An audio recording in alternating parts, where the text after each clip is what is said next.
Hi folks, this is a VR to the happy-go-lucky Piper who asked us to send a VR in about the first person we remember smoking a pipe. But before I go on to that, my housework.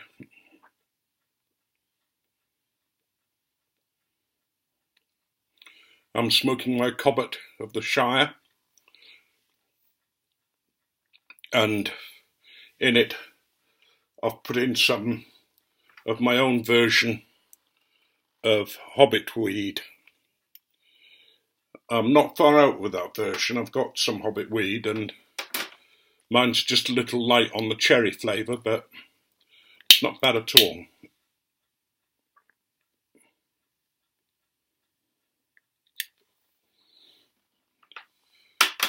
I tend to use aromatics when I've had a heavy day's smoking, and I've looked at a lot of videos today and I insist on smoking my pipe while I'm watching them. Right, first person I remember smoking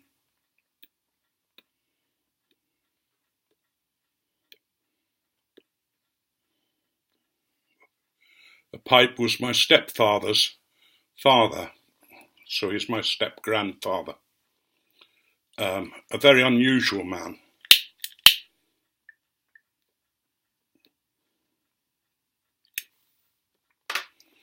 I was only little. I came up to the dining table, really, I think. Maybe just a little bit above it, my head above it. And he would have me stood near his knee,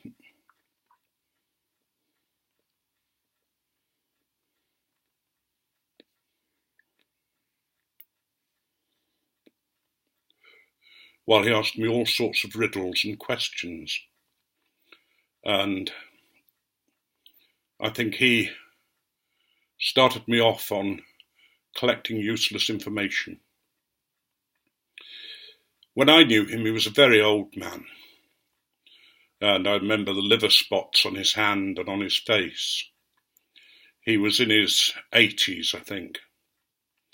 But he still had a mind as sharp as a razor. He was an unusual man, as I say.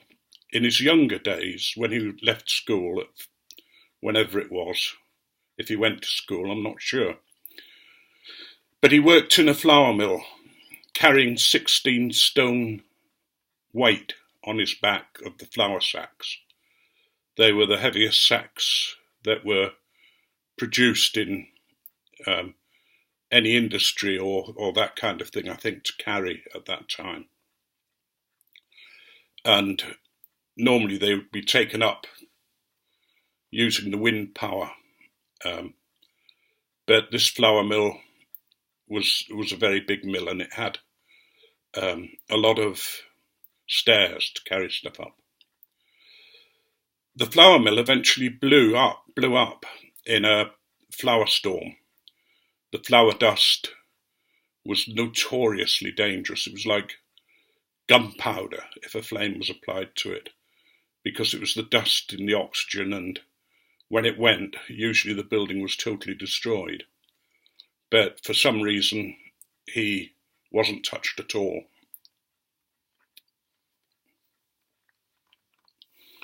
He then went to work on a wherry.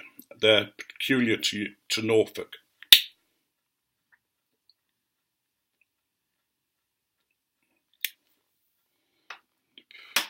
And there's only one working ferry left now, and that's the Albion. But he soon became a captain of his own wherry, and he worked for a firm called Coleman's in Norwich, the big mustard firm, but they also did lots of other things. His nickname was Bing, after Admiral Bing. He virtually was self-taught, I think, for his knowledge of things. He read extensively, and he wrote for the Eastern Daily Press, the local Norfolk newspaper. He didn't write regularly, but he would put in the occasional article, send it to the editor, and they were always published. But he often wrote letters to the editor on subjects that appealed to him or that were issues for the day. And when he died, they wrote a fantastic obituary about him, saying how intelligent he was, how learned he was, and what kind of a man he was. But I remember this kind old gentleman who asked me questions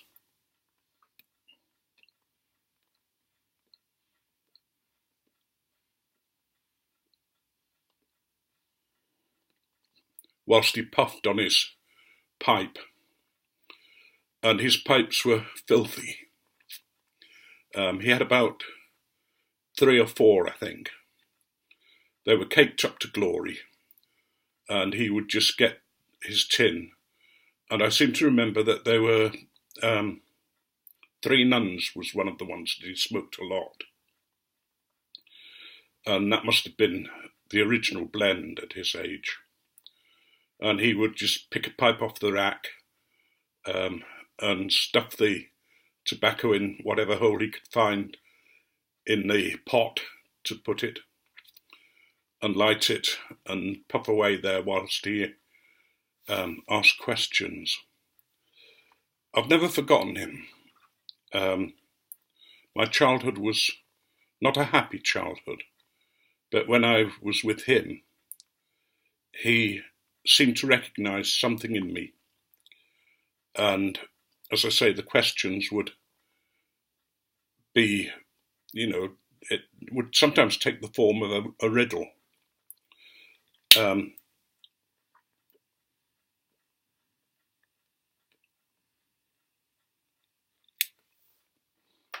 But like most riddles, they would actually teach you something, although you didn't realise that that's what was happening. I remember one of the first ones he asked me was, what's got a nose, 2 wings and a tail, but no legs?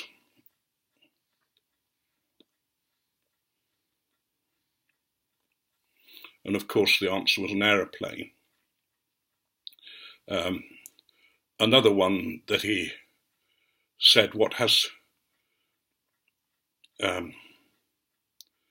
think it's 22 legs, I don't know how many footballers there are, but 22 legs, 2 wings, and that was a football team, all sorts of things like that.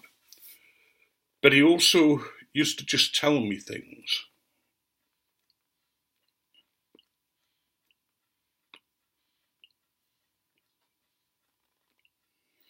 And I'm really sorry that I don't remember half the stuff that he said to me. I was too young. I couldn't have been more than 4 or 5 years old. Maybe even younger when I learnt to talk very early, and I learnt to read the paper very, very early as well. And he would get me to do that. He'd get the Eastern Daily Press out, and he would just say, read that, boy. But he was a very strong man, a man who could look after himself, and as a wherry captain, he would be a very, very hard worker. His wherry was named after 2 saints. I think it was James and John, but I'd have to look it up. Wherries were the all-purpose sort of delivery vehicles at the time. Norfolk is full of rivers and broads where the peat workings were taken out in the Middle Ages, and they gradually filled up with water, and it's the way that you made your way around. You could get to the sea, and sometimes he would be sent out to collect ice from the sea when it was frozen, and he'd take the wherry out and they'd get on the ice and dig it and put the blocks in the wherry and take them back to the ice house at Coleman's or wherever he was working. It was much colder then in Norfolk. The winters were quite severe, particularly 1947, which was one of the severest winters on record. He was a man who lived his own life. When he was 89, he had a home help come to look after the house, clean, get his shopping and that kind of thing. And he eventually had a long-lasting affair with her. And she inherited everything virtually, much to the disgust of my stepfather and his brother and the rest of the family. But Bing was sort of quite happy. His first wife, she was about 4'8" tall, and she bore my father. When he was born, he weighed a stone in weight, 14 pounds, which is, I don't know whether it's the biggest baby, but it's certainly one of the biggest. And she was, again, a hard-working, strong woman, and a strong disciplinarian as well. She had a very strong faith. She was called Bathsheba, which I think is a lovely name, biblical name. So that's sort of who I used to see smoking. And as I say, his rack was on the hearth. The pipes would be there to dry out, I suppose, or keep warm or whatever. I never saw him clean a pipe, as I say, but he often smoked.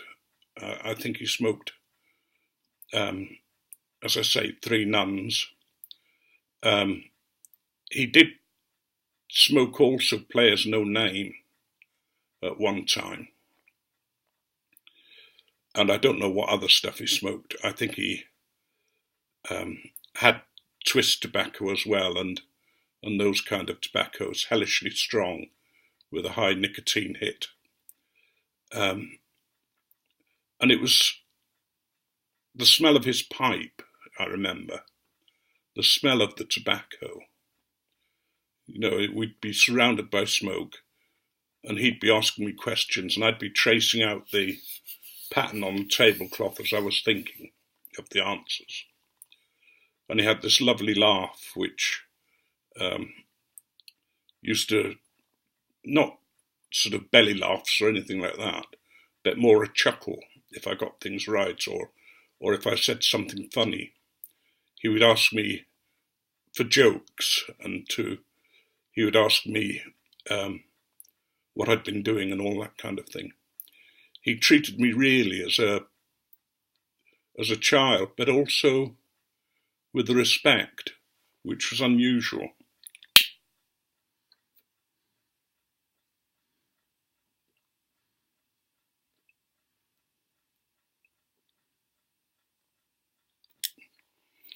And when the men got together for a game of doms or Polka Dye, they would sit round the table, and there'd be the oil lamp on the table. And he would always insist that I sat near him, near his side. And I was allowed to sit in on the conversations. Nobody ever took notice of the child, and they would talk about things that parents today might be wary about talking about in front of the children. But it was a lovely time while it lasted, and it didn't last that long.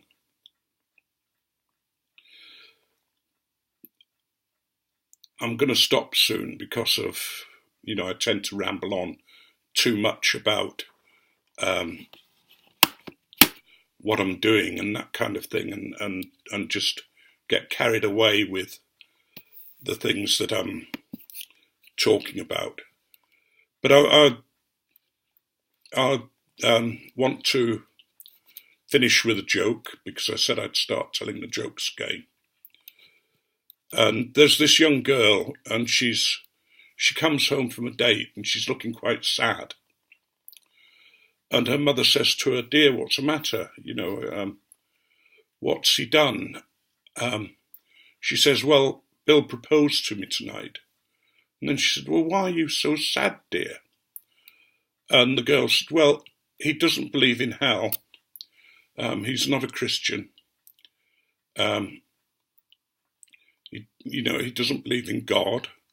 He told me he was an atheist and he doesn't believe in hell.